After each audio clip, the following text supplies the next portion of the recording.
De volta com o Bandeirantes Acontece para a nossa entrevista de todas as tardes. E nós vamos conversar com a infectologista Raquel Moarec, que sempre nos atende com muita gentileza. Como vai, doutora? Boa tarde. Boa tarde, como vai a todos? Tudo bem. Doutora, eu estava fazendo aqui, lembrando de A senhora deve ter inúmeras passagens na carreira da senhora em que a senhora consegue fazer algum tipo de analogia com o momento atual, desde começo de carreira em eventos que a senhora já participou. Eu estava lembrando de um negócio aqui. Uma vez, eu estava fazendo um evento e tinha um amigo que prestava um serviço de áudio. Tem nada a ver com a nossa história, mas a senhora vai entender por quê. E aí, o contratante, ele queria simplesmente que o som ficasse bom e que todos pudessem ouvir. Imagina a doutora Raquel Moarec, que está no evento, ela vai dar uma palestra, ela precisa ser ouvida. O contratante contratou uma equipe de som e o som precisa sair nas caixas de som. Aí, nesse evento, um que eu estava participando, o cara que estava fazendo o som não saiu. Ele ficava pipocando, não saía de jeito nenhum. No final do evento, o contratante falou: o que aconteceu? Ele falou: não, veja bem, é que eu usei uma tecnologia nova e essa tecnologia é o HF. O HF eu preciso ter tais antenas e, por acaso, ele falou: olha, o som bom não é o com HF, ou com VHF, ou com digital, ou com fio. É aquele que você fala e o outro escuta.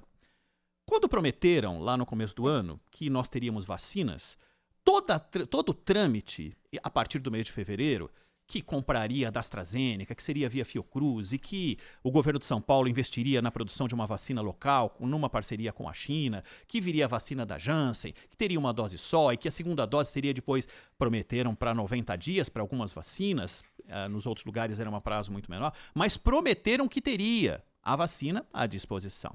Só que chegou no momento, doutora, que a vacina não tem, simplesmente nem no prazo que eles estabeleceram não tem. Esse meio de caminho tentando explicar se é o Ministério da Saúde, se é o governo do Estado, o mais importante de tudo é que não tem vacina no braço da pessoa quando foi combinado. Isso é um prejuízo de que tamanho para quem precisa estar imunizado neste momento da pandemia com a variante Delta por aí?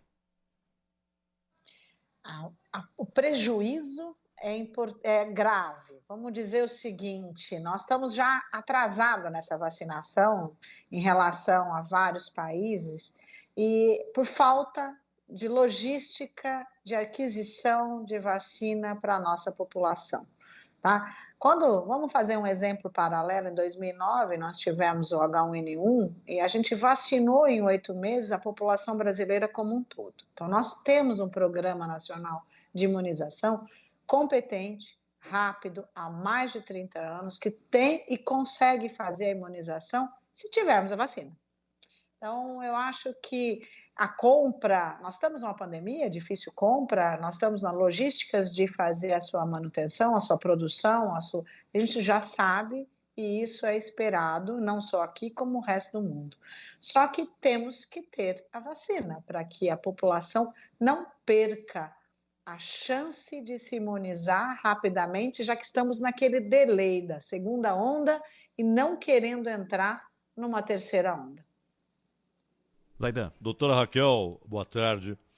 Boa tarde. Nós estamos acompanhando aí, inclusive em razão dessa falta de AstraZeneca, um debate e está todo mundo esperando que haja uma palavra final, né? Digamos que haja doses da Pfizer em número suficiente para cobrir essa lacuna aí aberta com a falta de AstraZeneca. É uma solução? Há pelo menos sinais aí, não vou dizer garantias, mas sinais claros das pesquisas indicando que a pessoa que tomou a primeira dose da AstraZeneca, se tomar a Pfizer, está tudo certo, não há nenhum problema?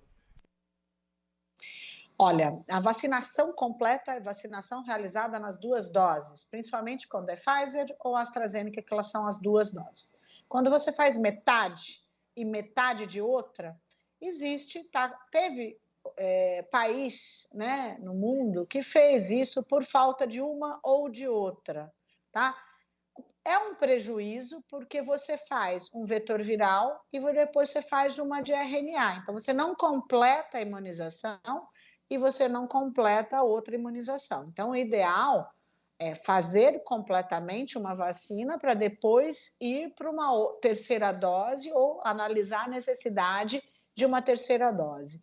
É claro que existe se a gente estiver no período de completar os 3 meses da AstraZeneca e estivermos à falta desta vacina, desse imunizante, né, no período que seria o máximo permitido para ter a dose ideal ou o nível de eficácia da vacina e para não perder essa imunização, a gente usar a Pfizer ou usar a vacina que tivermos no momento, sim, é necessário a gente ter o prazo estabelecido como normal, que é de 4 a 12 semanas, para ter uma imunização completa, independente de qual vacina. Então, se eu não conseguir com uma fazer metade, até é bom a gente analisar como seria isso, porque não existe essa falta, mas aí não temos a análise de fazendo metade e a outra metade, como seria. Aliás, a senhora falou em prazos, né? E aqui no Brasil nós já temos esse prazo esticado, né? Colocaram um elástico ali, Sim. porque afinal a própria AstraZeneca e a Pfizer, o prazo deveria ser de 2 semanas e esticaram para 3 meses, né? Em vez de 21 dias, 90 dias. Adiar ainda mais essa segunda dose, o risco é considerável, não, doutora Raquel?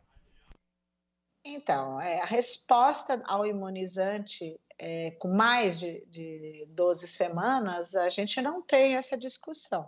E houve uma discussão de fazer metade de doses, teve um trabalho recente de tentar fazer metade da dose por falta de imunizante no mundo, mas também não houve a prorrogação disso e não foi implementado como uma necessidade ou uma coisa oficial. Então, continua-se os trabalhos originais sendo feito com 2 doses. Não conseguiu pelo prazo máximo, idealmente é que a gente corra atrás de um outro imunizante de igual potência e que fazer o dever de casa, vamos dizer, para não se perder toda essa população vacinada. Mas, doutora, vamos lá. Vamos citar um caso aqui. É o meu caso, mas é o caso de outros tantos da minha idade aí, o povo com um pouco mais de 50 anos. Qual é o tempo que eu começo a perder capacidade de imunização se eu não tomar a dose? Porque a senhora falou, se não tiver, toma outra. Só que existe um imbróglio aí envolvendo o governo do estado e o governo federal. Porque precisamos de autorização para aplicar a Pfizer para quem tomou a AstraZeneca. Não tem AstraZeneca em nenhum lugar e a Pfizer já começa a rarear em tudo que é lugar aí. Começa a não ter. E essa discussão continua, não tem solução ainda. Então, a vacina era ontem, não foi. Não será hoje, não será amanhã. E provavelmente não será na semana que vem, porque essa tal de 1 milhão de doses não tem garantia nenhuma de que vai chegar. Quantos dias, ou semanas, ou sei lá o quê, eu e todos os outros começamos a perder a capacidade de imunização?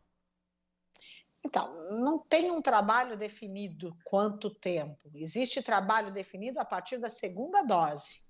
A partir da primeira dose, a gente não tem quanto tempo você precisa. Existe esse trabalho que mostrou que é o prazo dos 3 meses.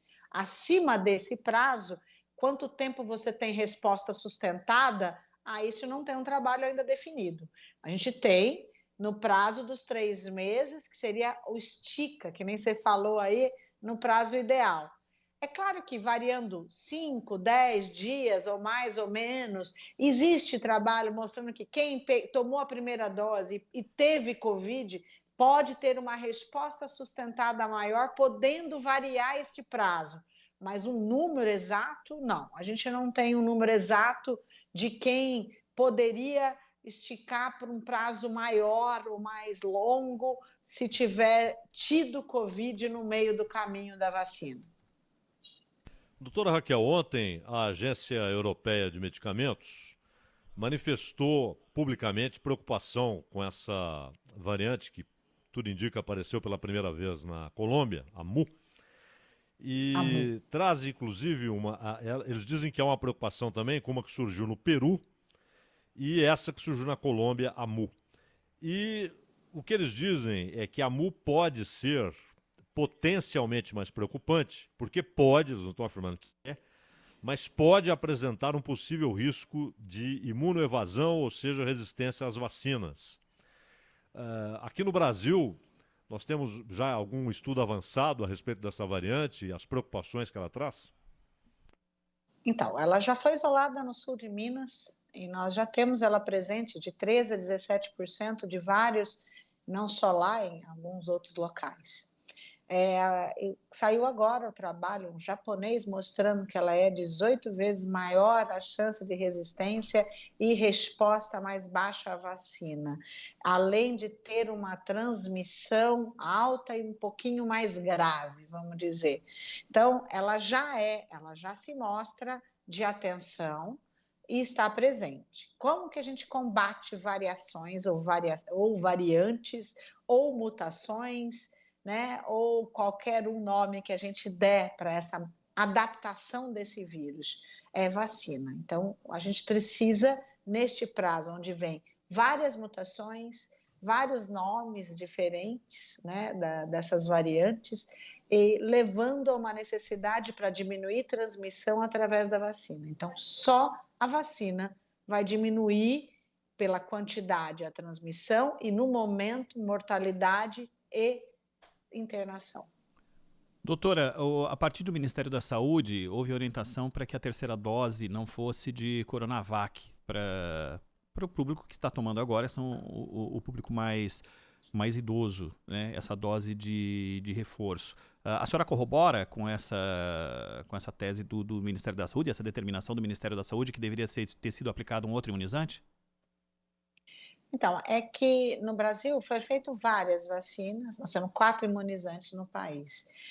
O mundo, no estudo da terceira dose, na dose de reforço, para os pacientes frágeis, né, uma imunidade mais baixa, e os imunossuprimidos, foram feitas vacinas separadas. Então, se você tomou AstraZeneca, na terceira dose é tomada a Pfizer.